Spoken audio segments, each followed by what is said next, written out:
ভাবুন তো, একটা গাধা একটা গাড়ি টানছে, ঠিক তার নাকের সামনে একটা গাজর ঝুলছে। গাধাটা ভাবে আরেকটু এগোলেই হয়তো পেয়ে যাব।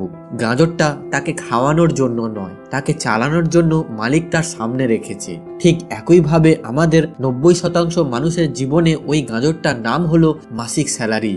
আমরা সাধারণত দুটি আবেগ দ্বারা পরিচালিত হই, ভয় আর লোভ।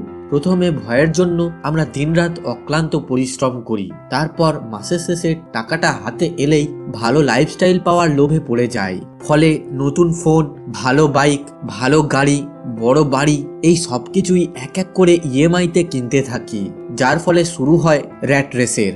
আমরা নিজের অজান্তে গাধাটার মতো মাসিক স্যালারির পিছনে দৌড়াতে থাকি, আর এই দৌড়টা সারা জীবন চলতে থাকে।